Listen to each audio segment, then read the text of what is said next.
அன்பானவர்களே, இந்த லெந்து நாட்களில் சிந்திக்க ஒரு சிறுகதை. சினிமா தியேட்டரிலும் தேவ சமூகம் என்ற தலைப்பில் தனது வாலிப நாட்களில் ஆண்டவராகிய இயேசு கிறிஸ்துவின் அன்பை அதிகமாக ருசி பார்த்த ஒரு சகோதரி கிறிஸ்துவுக்காக வாழ தீர்மானம் செய்தார். இயேசு கிறிஸ்து பேச விரும்பாத எதையும் தான் பேசுவதில்லை. கிறிஸ்துவின் உள்ளத்தை புண்படுத்தும் சம்பாஷணைகள் பங்கு பெறுவதில்லை.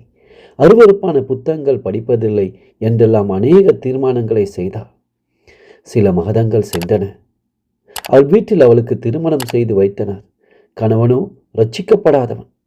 புது வாழ்க்கையின் மகிழ்ச்சியில் மூழ்கியிருந்த அவன் அவளை சினிமாக்கு போகலாம் என்று அழைத்தான். அவள் என்ன செய்வாள்? பாவம். கிறிஸ்துவை பிரியப்படுத்துவதா அல்லது கணவனை பிரியப்படுத்துவதா? கடைசியில் ஒரு தீர்வு கண்டுபிடித்தாள். கணவனோடு சினிமா தியேட்டரில் போல் அமர்ந்தாள். படம் ஆரம்பமானது. கணவன் மனைவியை மெதுவாக திரும்பி பார்த்தான். அவளோ தன் கண்களை மூடி ஜெபித்து கொண்டிருந்தாள்.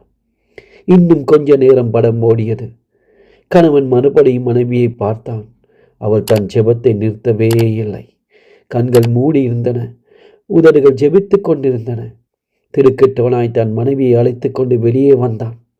தன் மனைவி சினிமா ஆசையை வெறுத்து அவ்வளவு பக்தியா இருக்க காரணம் என்னவென்று சிந்தித்தான்.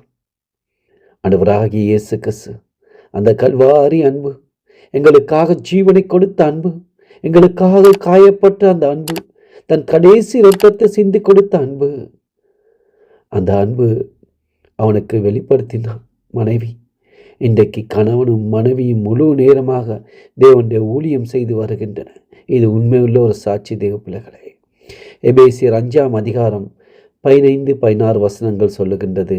ஆனபடியினாலே நீங்கள் ஞானமற்றவர்களைப் போல நடவாமல் ஞானம் உள்ளவர்களைப் போல கனமாய் நடந்து கொள்ள பார்த்து நாட்கள் பொல்லாதவைகளினால் காலத்தை பிரயோஜனப்படுத்திக் கொள்ளுங்கள் என்று தேவன் தானே உங்களை ஒவ்வொருவரையும் ஆசீர்வதிப்பாராக.